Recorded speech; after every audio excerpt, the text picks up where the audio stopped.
All right, so we've got a cool deep dive today, all about photography. Yeah, sounds fun. And you know what's really interesting?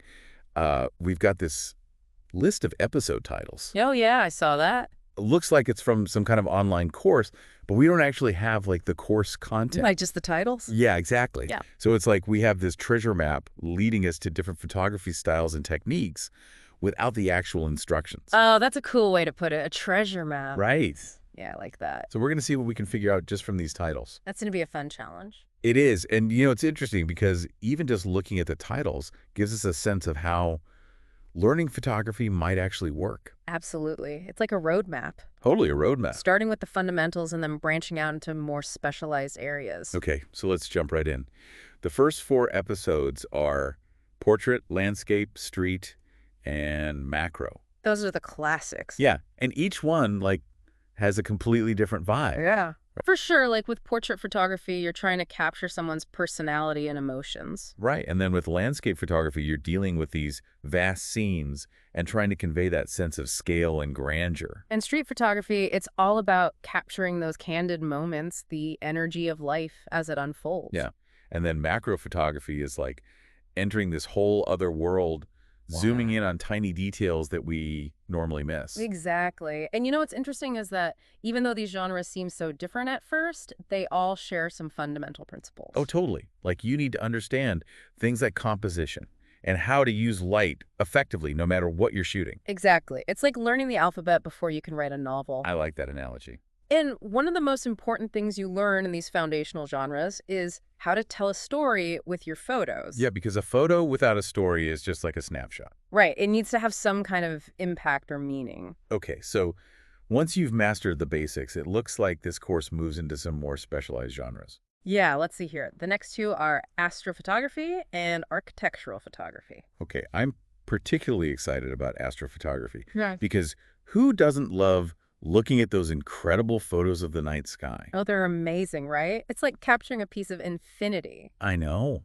And I've always wondered what it actually takes to get those kinds of shots. Well, you often need some pretty specialized gear for astrophotography, like telescopes and special lenses that can gather a lot of light. Yeah, because you're essentially photographing in the dark. Exactly. And you also need to understand how to work with long exposures and how to track the movement of the stars. It sounds pretty challenging, but also really rewarding. It definitely is. And then we have architectural photography, which is all about showcasing the beauty of buildings and structures. Right, and you need to have a really good eye for lines and symmetry and perspective. Absolutely. Architectural photography is almost like a dance between the photographer and the building. Interesting. Like you're trying to find the best angles and perspectives to highlight the building's unique features. Exactly. And sometimes it's about finding those unexpected details or patterns that most people wouldn't notice. Okay, so the next episode on the list is black and white photography. Ah, classic. And I'll admit, when I first saw this title, I kind of thought, isn't that just applying a filter? Yeah, I can see why you think that, but it's so much more than that. Right. Yeah, black and white photography is really its own art form. So it's not just about taking a color photo and removing the color. Nope, it's about seeing the world in a different way. Okay, so how do you actually do that? How do you see the world in black and white? Well, you have to start paying attention to light and shadow and how they interact with different textures and forms. Okay, so instead of being distracted by colors, you're forced to focus on these other elements. Exactly. And often that leads to more powerful and evocative images. Hmm, interesting. Like those iconic landscapes by Ansel Adams. Exactly. Those photos have such a timeless quality to them, and it's partly because they're in black and white. All right, so now we're moving into the editing portion of the course. Oh, yeah. It looks like we've got Lightroom, Photoshop, creating moods, retouching. Yeah, and this feels like a whole other world, especially for beginners. It can be a bit intimidating at first, but the good news is that editing software is just a tool. Okay, a tool for what? Well, it's a tool for enhancing and refining your photos. So it's not about like fixing mistakes Mhm. or making something look totally different? No, it's more about bringing your vision to life. So like if you had a certain mood or feeling in mind when you took the photo, editing can help you emphasize that. Exactly.